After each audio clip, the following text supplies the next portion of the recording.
El narrativo de Yahusef de Haramataim, de Arimetea.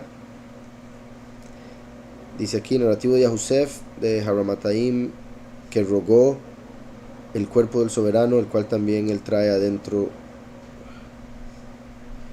el cual describe también los casos de los dos ladrones. Eso es como un subtítulo.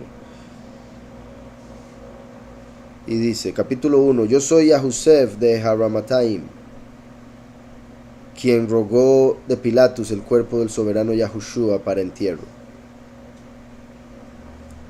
¿Verdad? Eso lo vemos en Juan 19 y en el libro que acabamos de leer de Nicodemos, específicamente el capítulo 11.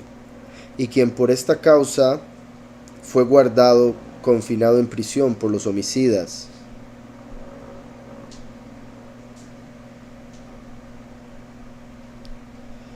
Este hombre a veces se pasa traduciendo los nombres y se hace un enredo. Dice aquí poder luchando.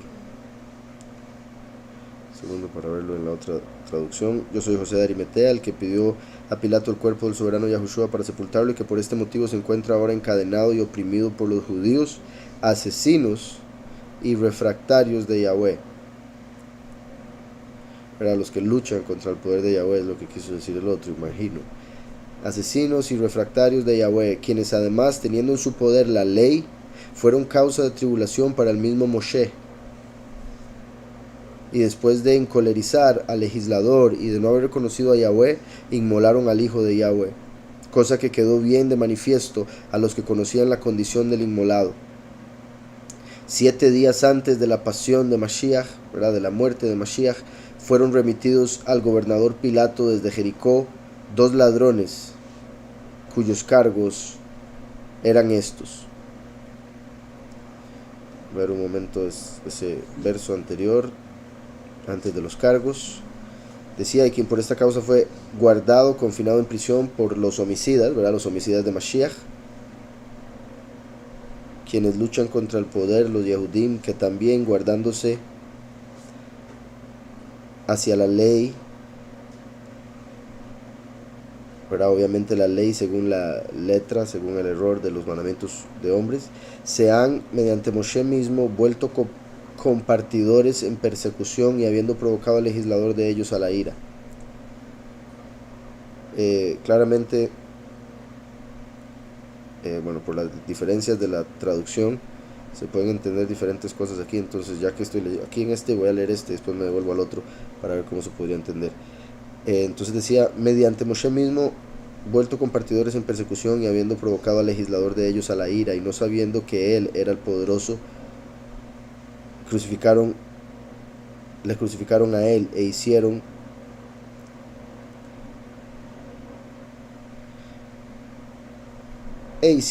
a él aparente a aquellos quienes conocían el poder.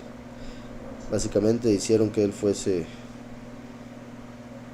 que se volviera claro para aquellos que sí reconocen al Todopoderoso, que fuera claro que es el Mesías. Y dicen, aquellos días en los cuales ellos condenaron al Hijo del Poderoso a ser crucificado, 7 días antes de que sufrió el ungido, 2 ladrones condenados fueron enviados desde Jericó al procurador Pilatus. Entonces, hasta el momento, en esta traducción que empecé, ¿verdad?, está hablando de cómo agarraron la ley de Moshe y la malinterpretaron y se agarraron de la letra, y eso los llevó eventualmente a rechazar a Mashiach, pero al rechazarlo mostraron claramente que era el cumplimiento de las profecías.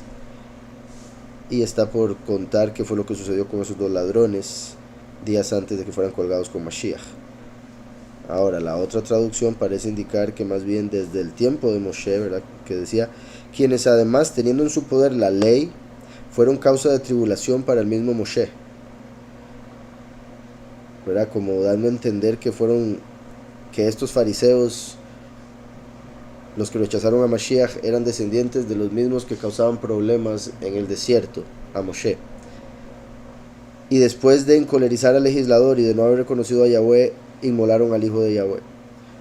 Después de todo lo que han hecho a través de la historia en contra de la verdadera ley, llegan y terminan por matar al Mesías.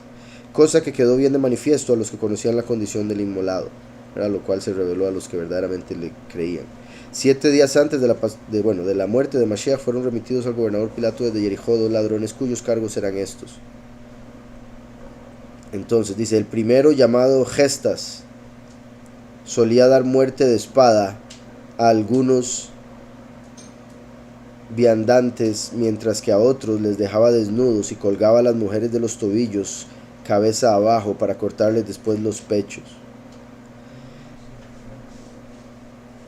Vean qué curioso, o sea, sorprendente y triste lo que hacían, y esto es para que uno se dé una idea de el par que tenía a la par Yahushua, ¿verdad? O sea, que a la gente que colgaban en un madero y le pasaban por todo eso era porque eran malos de verdad, habían hecho maldades inmensas. Y Yahushua, sin haber hecho absolutamente nada, le hicieron pasar por lo mismo y hasta un poco peor en algunas situaciones. En ese día cuando tocó la muerte, obviamente. Dice entonces, colgaba a las mujeres de los tobillos cabeza abajo para cortarles después los pechos. Tenía predilección por beber la sangre de los miembros infantiles. Nunca conoció a Yahweh, no obedecía a las leyes y venía ejecutando tales acciones, violento como era desde el principio de su vida. Vean que, ¿verdad?, de película, pero tristemente esto es algo que es una realidad entre los líderes del mundo, los Illuminati y todo eso, de beber sangre de niños y torturar también, tristemente. Así como también, ¿verdad?, están las historias de los asesinos en serie, de los cuales muchos de ellos se han vuelto famosos, ¿verdad? Los hacen famosos, los hacen haciéndoles películas, documentales y de todo, como en Netflix, ¿verdad? Que ahorita está uno muy pegado. Y de hecho, ¿verdad? Un hombre que comía a sus víctimas porque tenía un trauma que no quería que lo dejaran. Y eso es como en muy, muy, muy pocas palabras, por lo que había pasado con sus padres, pero obviamente era psicópata y tenía otro montón de cualidades diferentes a las personas normales. Entre esas que era homosexual. Entonces era homosexual y resulta que ahora los homosexuales están haciendo un alboroto a Netflix porque dicen, esa no es la representación que queremos tener. O sea, de ahí, entonces ¿para qué hacen esas cosas, verdad? Gente de este tipo. Exacto, solo quieren que se hable bien de ellos y cuidado se dice algo que pueda indicar que hay algo malo. Entonces, como siempre, hipocresía y el control que tienen. Entonces le quitaron el hashtag de LGBT a la serie, pues. Entonces, han hecho de estas personas famosos, tanto así que hay gente que se ha vuelto asesino serial solo para hacerse famoso, o esos que hacen los tiroteos, o sea, para que le pongan la foto en algún lado. Entonces dicen, si no voy a poder ser famoso, voy a ser infame, ¿verdad? Entonces vemos como en el pasado este hombre, y es uno en particular, de fijo hay otro montón, ¿verdad?, que hacían estas cosas. Y digo montón en el sentido de entre los malvados, pero la escritura también nos dice que nada se compararía a este tiempo en el que estamos. Nosotros no podemos ni imaginarnos, porque es gente como este hombre que estaba en el madero siendo juzgado los que están más bien ahora gobernando y mandando a matar a otros. Entonces, vamos a ver la otra traducción si dice algún detalle diferente. El primero, su nombre Gestas, ejecutaba viajadores, ¿verdad? Eso es muy interesante también porque se parece al pecado de Sodoma y Gomorra. ¿Recuerdan? Bueno, los que han leído otros libros, además del Génesis, cuando habla de Sodoma y Gomorra, porque que eso es también particular, en Sodoma y Gomorra, ¿verdad?, lo que se conoce era homosexualidad. Pero vemos en el libro de Yashar otro montón de ejemplos de injusticia que se daba ahí, y entre esos ejemplos la mayoría era con personas que pasaban por ahí. Era como que entre ellos no se hacían tanto daño, pero cuando venía alguien de otro lado, ahí sí se aprovechaban de él hasta matarlo. Entonces, a veces hasta matarlo o simplemente robarle todas las cosas. Y eso es algo que Yahweh detesta, porque uno debe amar al prójimo, sea quien sea, y tratar bien a los extraños. Y cuando alguien visita, ¿verdad?, ser hospitalario, como el ejemplo de Abraham. Entonces, el primero, su nombre Gestas, ejecutaba viajadores matándolos con la espada, y otros él desnudaba, pero los dejaba sin nada. Era un hombre como Sodoma y Gomorra. Y él suspendía a las mujeres de los talones, cabeza abajo, y les amputaba los senos, y bebía la sangre de los miembros de los bebés. También curioso que diga la sangre de los miembros de los bebés, porque la otra decía de los miembros infantiles, que sería como, se podría entender como los miembros de la familia, niños. Pero aquí, y también el otro, se podría entender como de los órganos sexuales. Y qué particular que eso es lo que hacen muchos judíos ortodoxos en la circuncisión, que cortan el prepucio con la boca y tragan la sangre del niño, de su miembro. Sorprendente. Más, como siempre tengo que mencionar, también por esto, más de un niño ha quedado enfermo por esa práctica. Y él suspendía a las mujeres, ya lo dije, eso, bebía la sangre de los miembros de los bebés, nunca habiendo conocido al poderoso, no obedeciendo las leyes, siendo violento desde el principio y haciendo tales obras. Y el caso del otro era como prosigue. Él se llamaba Demas y era por nacimiento un Gligli, un Galileo. La otra traducción dice: el segundo por su parte estaba encartado de la siguiente forma: se llamaba Dimas. Era de origen galileo y poseía una posada. Entonces era Galilí y mantenía una posada. Él hacía asaltos contra los ricos, era un Robin Hood, pero era bueno a los pobres. Un ladrón, siendo como Tobit,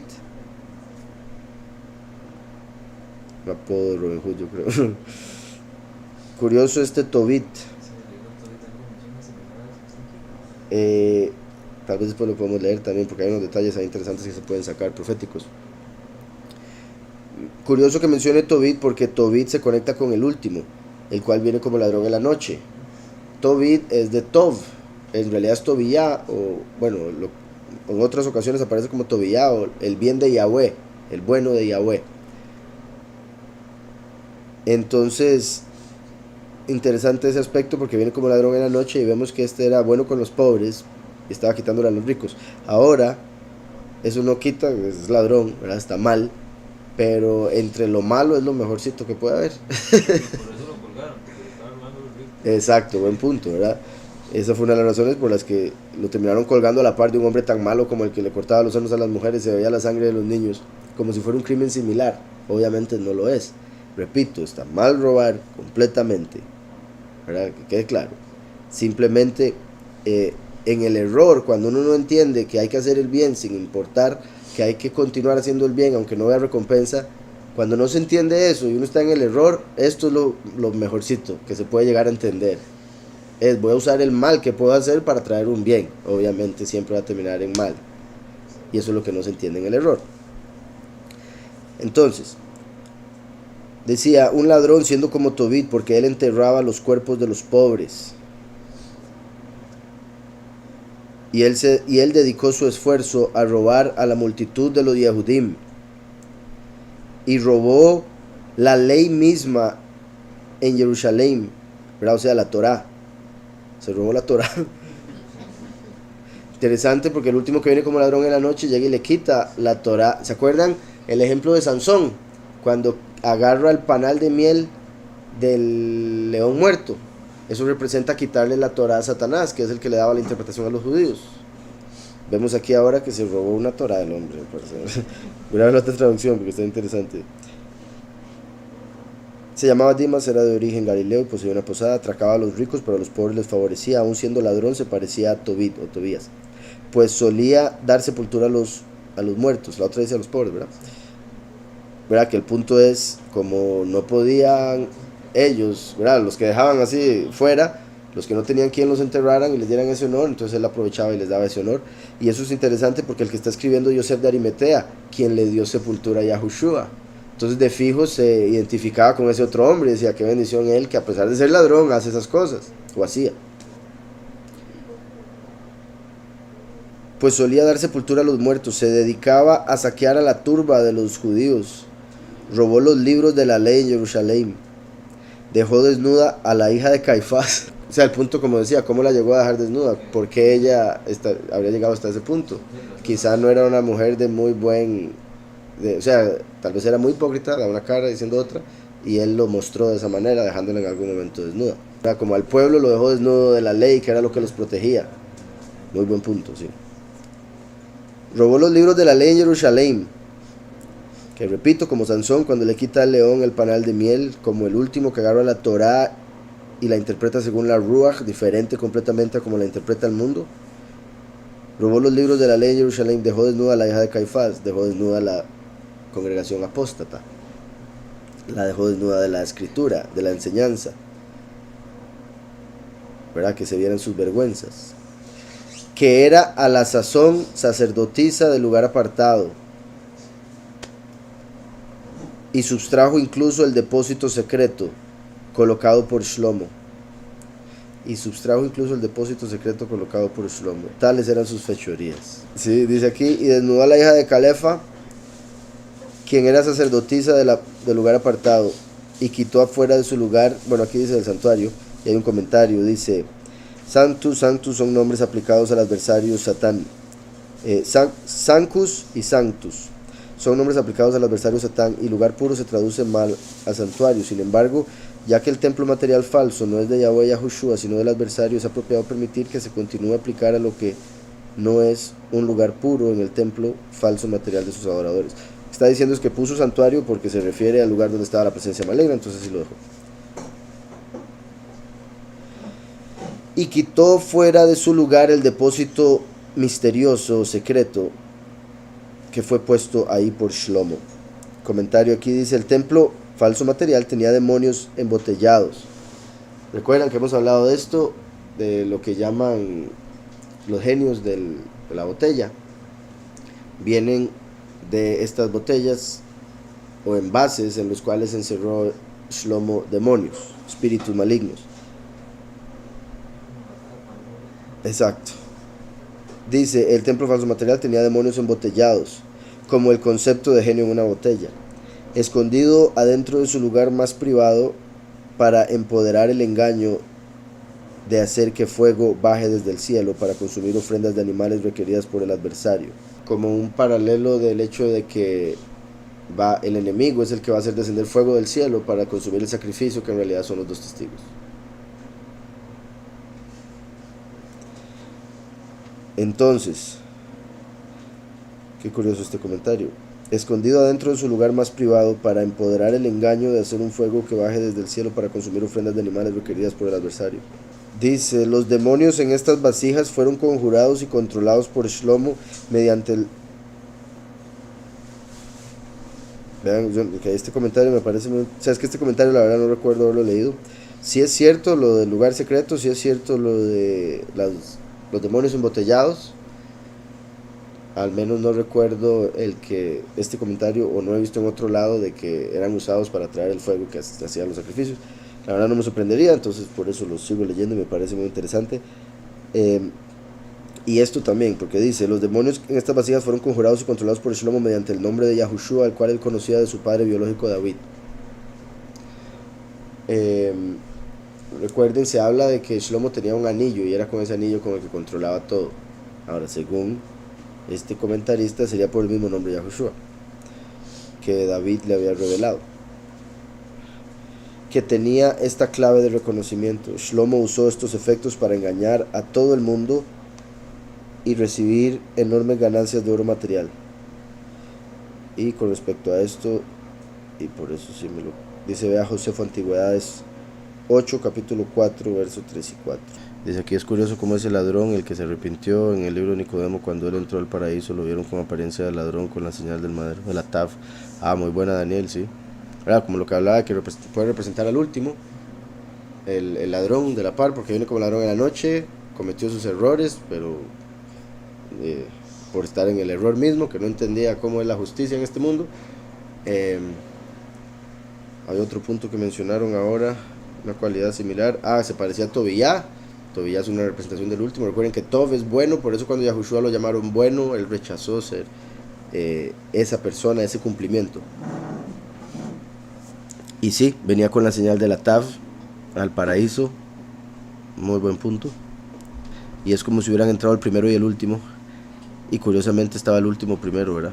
Quitó fuera de su lugar el depósito secreto que había sido puesto por Shlomo. Tales fueron sus obras. Y Yahushua también fue tomado en el tercer día antes de Pesaj, en el anochecer. Recuerdan que Yahushua murió, en el calendario vemos que el 11 es Shabbat, 12, 13, 14 es Pesaj, 15 es Matzot. Entonces, domingo, lunes, martes, 1, 2, 3. El tercer día de la semana lo agarraron en la noche, antes de que llegara el día de su muerte en Matzot, que recuerden Pesaj y Matzot lo mezclan y por eso ahí debe ser que está Pesaj, aunque puede ser el traductor, no, sí puede ser el traductor el que haya puesto Pesaj y no Matzot, aunque la otra también dice Pesaj o Pascua, me imagino. Okay. Dice, pero para Calefa y la multitud de los Yehudim no era Pesaj, sino que era una gran lamentación para ellos por causa del saqueo del lugar apartado por el ladrón. Vean qué interesante este detalle, por dos razones. Uno, que está revelando que para ellos todavía no era Pesaj. Recuerden que cuando a él lo agarraron, a Yahushua lo agarraron, él venía de comer con los discípulos el cordero de Pesaj, ¿verdad? Porque ellos dijeron, ¿dónde preparamos el cordero? Él les dijo, ¿dónde? Entraron, lo prepararon, comieron. Ahí fue donde él dijo, uno me va a entregar, era Judas, y ese fue a hacerlo. Entonces, interesante que dice que no era Pesaj para los judíos todavía, porque en sí ellos lo ven como que era 12 horas después, ¿recuerdan? Pero no solo eso, sino que no estaban pensando en la fiesta por estar pensando en lo que se habían robado del templo. Ese ladrón, curiosamente. Entonces, ese ladrón que representa al último les había robado la Torá y me imagino que una cuanta plata y oro,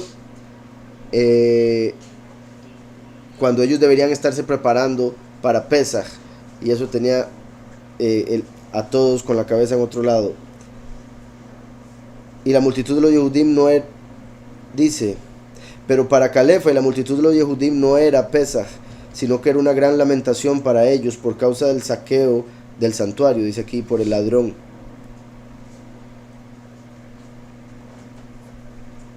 Y qué interesante, porque ellos acababan de haber pagado a Judas 30 piezas de plata por Yahushua y de repente les roban un montón, ¿verdad? Es como si fuera un pago de Yahweh por haberse atrevido a comprar al Mesías. Y ellos llamaron a Yehudá, un hombre de la ciudad de él. Aquí es donde aparece lo del pago a Judas. Ya se bajó el libro. Y Yahushua también fue tomado en el tercer día antes de Pesaj en el anochecer. Pero para Calefa y la multitud de los Yehudim no era Pesaj, sino que era una gran lamentación para ellos por causa del saqueo del lugar apartado por el ladrón. Y ellos llamaron a Yehudá, un hombre de la ciudad de él. Así lo traducen acá, Yehudá Ishkiriot, que significa hombre de la ciudad. Y hablaron a él porque él era hijo del hermano Calefa el sacerdote. Aquí ponen Shimón el leproso, un fariseo, porque él era hijo del hermano, es que está raro esto, okay. Ponen un paréntesis en el medio y dice, porque él era hijo del hermano Shimón el leproso, un fariseo, de Calefa el sacerdote. Entonces, según una de las fuentes, era hermano del Shimón el leproso fariseo. Al ponerlo así, me suena, ¿verdad?, el que Yahushua habría sanado. Hemos hablado, ¿verdad?, de la posibilidad de que Yehudá fuera edomita por el hecho de que era de Ishkiriot, y ese lugar Ishkiriot era de edomitas convertidos por John Hircano como 150 años antes de Mashiach venir al mundo. Y cabe la posibilidad, por muchas razones, lo que eso representaría, además de las profecías de Judas que lo comparan con el momento en que Esaú habría puesto el pie en la cabeza de Jacob para salir del vientre. Así Judas puso su pie en la cabeza de Mashiach al entregarlo. Básicamente es lo que da a entender la profecía. Y obviamente podría ser que él estaba casado con una edomita convertida y por eso Yehudá podría tener un poco de los dos, ¿verdad? Es una posibilidad.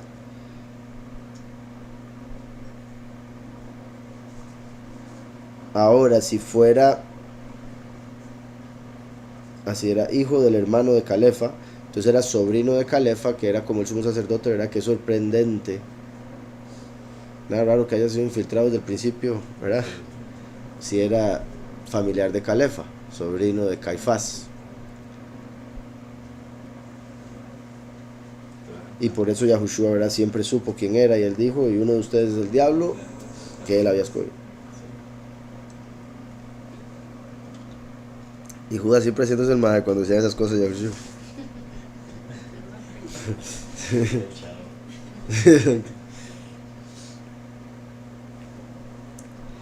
Entonces dicen, un hombre de la ciudad, y hablaron a él porque él era el hijo del hermano de Calefa el Cohen. Y ese hermano de Calefa era Shimón el leproso, un fariseo. Ahora, si estamos hablando de Shimón el leproso que Yahushua habría sanado, qué curioso que,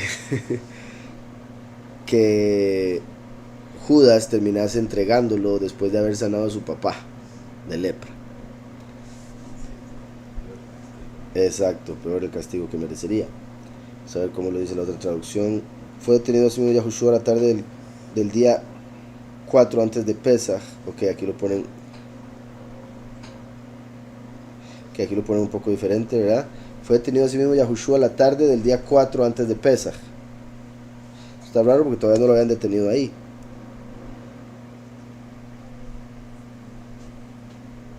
Ah, no, estaba hablando. Es que hasta el momento estaba hablando de ladrón. Pero ahí está hablando de Yahushua. Fue detenido así mismo Yahushua a la tarde del día 4 antes de Pesach. Y no había fiestas para Caifás ni para la turba de los judíos, sino una enorme aflicción a causa del robo que había efectuado el ladrón en el lugar apartado. Y llamando a Judas Iscarioti, se pusieron al habla con él. Es de saber que este era sobrino de Caifás. No era discípulo sincero de Yahushua, sino que había sido dolosamente instigado por toda la turba de los judíos para que le siguiera. Ahí vemos, ¿verdad? Confirmando, entonces era un infiltrado desde el principio, a quienes los judíos, fariseos, Calefa y todos los demás le habían dicho que se hiciera. Él no quería, pero se hizo el discípulo solo para poder espiarlo y al final entregarlo. Lo leo de aquí. Ahora, como les digo, me parece extraño, por ende obviamente me inclino más por la otra traducción en este aspecto primero, porque sí está muy extraño. Como sabemos, a Yahushua no lo detuvieron sino hasta el día antes de su muerte. Aquí diría la tarde del día 4 antes de Pesach. Ahora, lo que me suena es como si estuvieran diciendo la tarde el día 4 días antes de Pesach. Me parece que eso es lo que está queriendo decir. Y eso habría sido el día 10, que fue cuando entró a Jerusalén. Y ahí ya lo querían atrapar, pero él todavía tuvo un tiempo con los discípulos y todo lo demás. Instigado por toda la turba de los judíos para que le siguiera, y esto no con el fin de que se dejara convencer por los portentos que él oraba, ni para que le reconociese, sino para que se lo entregase, con la idea de cogerle alguna mentira, y por esta exaltada o gloriosa empresa le daban regalos, y un didracma de oro cada día. Imagínese usted, le tenían un salario para estar espiando a Mashiach, y aún así pide que le paguen más al final. Didracma de oro cada día. Y a la sazón hacía ya 2 años que se encontraba en compañía de Yahushua, como dice uno de los discípulos llamado Yahuhanán. La otra traducción lo pone así. Estaba un hombre de la ciudad y hablaron a él porque él era el hijo del hermano de Calefa el Cohen. Él no era un pupilo ante el rostro de Yahushua, sino que toda la multitud de los Yehudim astutamente le afianzaban para que él siguiera a Yahushua, no para que él obediente a las obras del poderoso, no para que él fuera obediente a las obras del poderoso hechas por él, ni que él profesara de él, sino que él le entregase a ellos, deseando agarrarle alguna palabra mentirosa de él. dándole regalos por la conducta brava, honesta, al precio de medio peso, dice aquí, de un shekel de oro cada día. Y él hizo esto por 2 años con Yahushua, como dice uno de sus pupilos llamado Yahuhanán. Y en el tercer día, ahora, ¿verdad? Hizo eso por 2 años. Recuerden que hay gente que considera que él solo predicó 1 año. Eso indicaría que ya andaba con él hace 1 año, desde 1 año antes de que empezara a predicar, lo cual sería un poco extraño. Tendría un poco más sentido que sí predicó los 3 años y medio igual que los 2 discípulos, pero que los últimos 2 años ya estaba con Judas. Y en el tercer día, antes de que fuera Yahushua agarrado, vamos a ver cómo lo dice la otra, porque sí, qué duro con estos errores de traducciones, porque si aquí está diciendo en el tercer día antes de que fuera agarrado, casi que tiene sentido que lo anterior lo estaba diciendo en el 4.º día. ¿Sí me explico? Como dijo la otra traducción, que habría sido el 10 de Aviv. Ahora, lo único que me da lógica, o sea, que encuentro lógico ahí, sería que estaba hablando de que atraparon al ladrón el día 10, cuando Yahushua entró a Jerusalén y los judíos estaban más concentrados en el robo, y ahora viene el día 11, que sería 3 días antes. ¿Verdad? Eso es lo único que veo cuando vemos las dos traducciones. Quiero dejarlo claro por si algo. Pero si vimos la forma en que tradujeron esto, eso sí tenía sentido, ¿verdad? También fue tomado en el tercer día.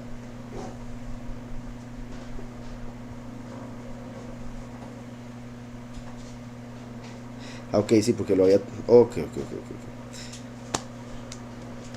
Aquí en la traducción anterior decía el 4.º día, esta dice el tercer día, pero lo habíamos tomado como el tercer día de la semana, no el tercer día del mes, o de... Sí, es que sí, con los errores de las traducciones, y por ende cada uno de los que lo tradujo lo interpreta a su manera. Lástima no tener el original como para poder ver. Bueno, obviamente en hebreo sería maravilloso. Y Yahushua también fue tomado en el tercer día antes de Pesach, en el anochecer. Ahora, por un paréntesis que estoy viendo aquí que no tomé en cuenta ahora, y tomando en cuenta la otra traducción, si se estaba refiriendo a antes de Pesach, o sea, días antes de Pesach, no día de la semana. El otro dice el 4.º día, este dice el tercer día. El 4.º día sería el 10, el tercer día sería el 11. Pero habría que ver cómo fue que fue tomado, en qué sentido, porque sabemos que todavía no lo habían atrapado. De hecho, vean que hasta ahora están hablando con Judas. Entonces, decía de este Judas: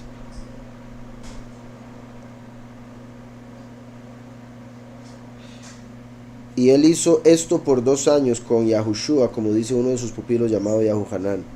Y en el tercer día, antes de que fuera Yahushua agarrado, Yahudá dijo a los Yahudim: vengan, tengamos un concilio, porque tal vez no fue el ladrón quien robó la ley, sino Yahushua y él mismo, Yahushua mismo, y yo le acuso. Qué cólera con Judas. ¿Verdad? Ahora ahí se puede ver como que Judas estaba tratando de convencerlos de echarle la culpa a Yahushua en vez de al ladrón, que sabían que lo había hecho. La otra posibilidad, el hecho de que Judas simplemente está diciendo: ¿por qué no le echamos la culpa a Yahushua? O sea, mi punto es una de dos: ya sabían quién era, pero Judas está diciendo: ¿por qué no decimos que fue Yahushua? O Judas está, sin saber quién era, haciéndose la idea para dárselas a ellos. Vengan, tengamos un concilio, porque tal vez no fue el ladrón quien robó la ley, sino Yahushua mismo, y yo le acuso. Y cuando estas palabras habían sido habladas, Nicodemos, quien guardaba las llaves del lugar apartado, vino dentro a nosotros y dijo a todos: no hagan semejante obra. ¿verdad? Sabemos, Nicodemo creía en Mashiach, entonces él estuvo ahí presente, puesto que era fariseo, cuando Judas llegó a querer acusar a Yahushua del robo. Entonces Nicodemo entró para decirles que no hicieran eso. También Yosef era un anciano, ¿verdad? El que está escribiendo el libro era un anciano entre ellos, respetado por ellos. Entonces qué interesante también tener estos escritos porque, ¿verdad?, nos muestran un punto de vista completamente diferente, y ese de Judas es clave porque, como saben, hay mucha gente que, agarrándose del libro supuestamente de Judas, dicen que Judas era amigo y que lo entregó para hacerle el favor, para el cumplimiento. Entonces aquí vemos que no, que desde hace rato quería entregarlo. Entonces decía, vengan, tengamos un concilio porque tal vez no fue el ladrón quien robó la ley, sino Yahushua mismo, y yo le acuso. Exacto, dando falso testimonio.